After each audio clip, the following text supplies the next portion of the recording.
Thanks for tuning into the Jurassic Park cast, the Jurassic Park podcast, where guests chat with me about Michael Crichton's 1990 novel Jurassic Park, and also not that too.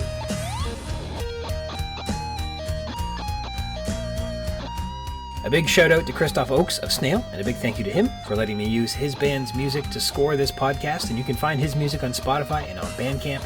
And today's intro is from the song Death of a Dream, and the outro is Sleepyhead from Snail's debut album Snail.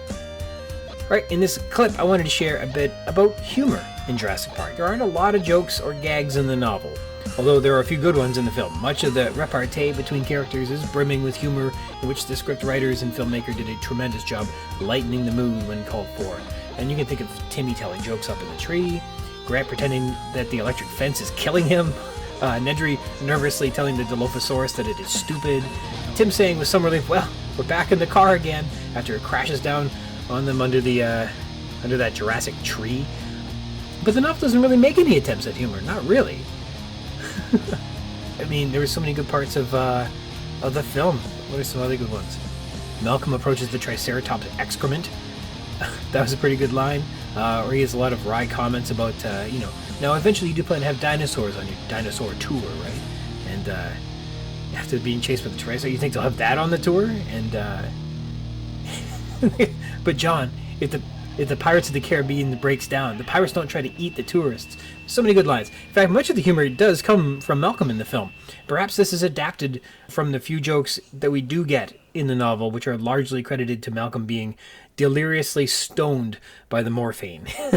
So I guess hear this clip from episode 44, Control, where we can get a sample of Crichton's comedic efforts.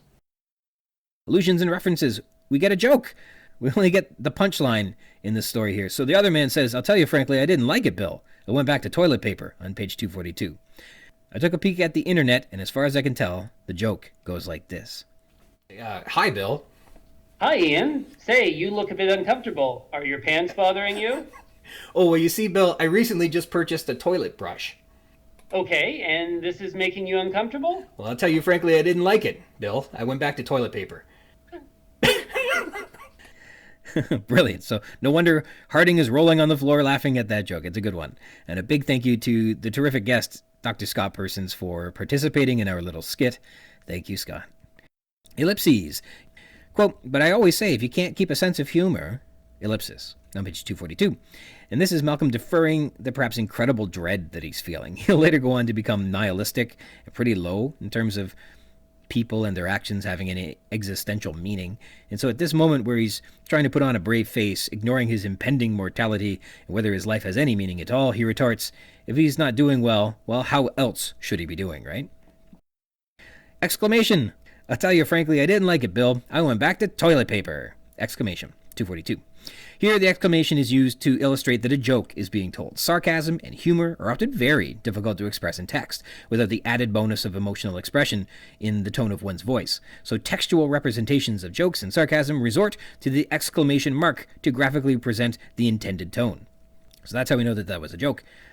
Humor. Malcolm is funny in this chapter, aided by the, quote, fairly high doses of morphine on page 242, and perhaps when Spielberg adapted the character to the film, it's from this moment that he derived the mathematician's sense of humor. Malcolm is telling jokes, and when Harding says he's on fairly high doses of morphine, Malcolm quips, not high enough, I can tell you, on 242, which always gets a chuckle out of you. This wasn't adapted into the film.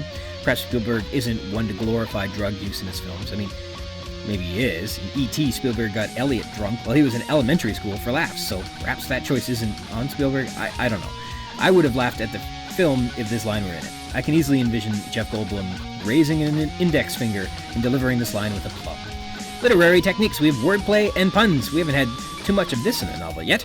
Quote, now you know what happens from trying to get a leg up on the situation, on 242, says Malcolm, about his crushed leg. Getting a leg up is a common idiom referring to receiving support, encouragement, or an added advantage, and in this case he's just using an expression that includes a leg because his leg is crushed.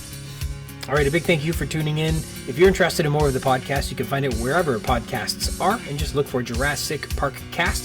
You can include those hyphens, or just Jurassic Park Podcast, that might work too. And if you like the videos, you can like and subscribe and receive notifications when a new one is available. There is a lot more to come. Until next time.